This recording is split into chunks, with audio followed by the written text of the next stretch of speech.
Alright guys, we're at the entrance to Fort Clinch State Park here. You can see the fort is right behind me. We're about to go over the bridge. The surface to get here is compacted sand and it's kind of loose gravelly on top. It's not terrible, but it is a little loose. We're going to get in the park and see what it looks like from here.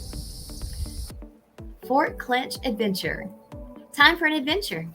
Today I'm going to tell you about Fort Clinch State Park in Fernandina Beach on Amelia Island, Florida. I want to give you a quick heads up that the fort is not totally wheelchair accessible. However, some areas in and around the fort are. We're going to dive into the history of the fort, the terrain, and the amenities. The War of 1812, the Second War of Independence, while being fought and won by the United States and her allies, came at a hefty price. There were 20,460 U.S. troops killed, wounded, or missing in action, and it cost $105 million. It was after the devastation of this war that the country decided to fortify our coasts against further attack and begin construction of military installations. The construction of Fort Clinch by the U.S. Army Corps of Engineers began in 1847. The fort was still under construction in 1861, the start of the Civil War. 1/3 of the fort was left to build, and the cannons still needed to be mounted on the walls. Though the fort was inhabited by both the Confederate and Union armies, it remained unfinished at the end of the war in 1865, and in 1869 it was abandoned. The fort was used for less than a year during the Spanish-American War in 1898, and it was again abandoned. After 37 years of storms pounding the fort, the brick began to crumble and sand began to fill areas inside and outside. However, in 1935, the fort was saved.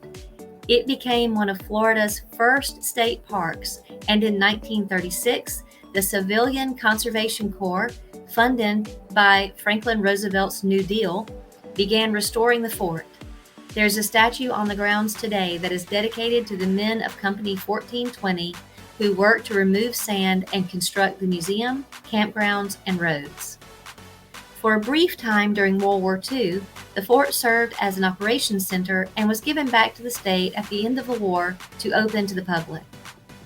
It's easy to say that it's a shame that the fort was never completed. There would have been more for us to appreciate today than there already is. But upon reflection, the fort not being completed is a testament to the enduring peace we have had on our own shores for over 120 years, and I wouldn't want to change that for anything. The park is 1,400 acres of mostly natural beauty. The trees arching over the long winding road are draped in Spanish moss, and as you drive back to the fort, it's easy to feel as if you're traveling back in time. You leave behind all the modern-day hustle and bustle of life on Amelia Island. We even left behind cell service. You'll pay $6 per vehicle to enter the park as the ranger station on the way in.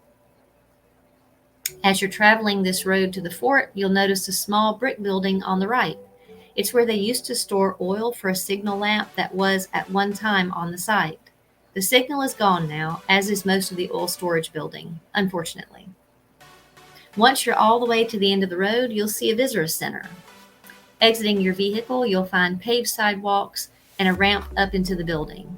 You'll find helpful staff inside who will take your money, again, to get inside the fort. Yes, it's a separate fee, $2.50 per person to go into the fort, but we felt it was entirely worth it. There's a concrete ramp that leads out of the visitor center toward the museum. The museum is small, but full of things from the fort, with displays including cannonballs in varying sizes and a mannequin with period clothing. You can also watch a video inside the museum, which gives you interesting details about the fort. Leaving the museum, the concrete ramp runs out, and you move onto a surface of hard-packed sand and pebbles. Once inside the fort and off the bricks of the entryway, you'll find yourself on grass and hard-packed sand. The steps up into the buildings are sometimes nearly a foot high, and unfortunately there are no pictures or screens to show you what's inside the buildings, but you can see a lot from the doorways.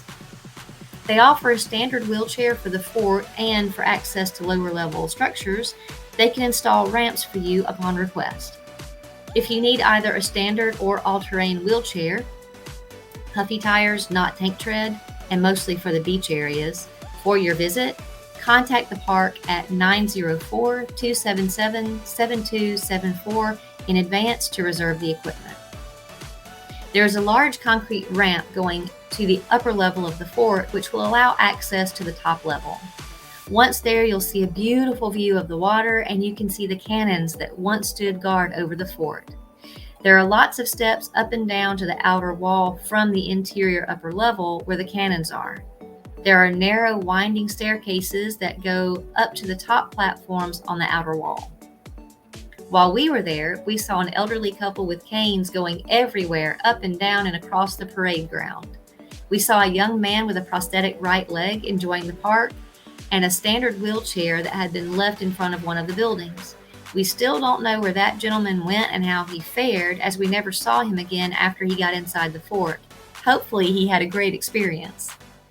While you're there, you'll see costumed men and women who are there to answer questions about the fort and what life would have been like living there. Of course, I had to take a photo with one soldier. Other than the fort itself, there's a long list of things to do on the property. There's bicycling, birding, camping, fishing, picnicking, shelling, shark tooth hunting, and so much more. It's a beautiful park, rich in history and family fun. It's quiet, peaceful, and just the thing to give you and your family a day or more of rest from the noise of modern life.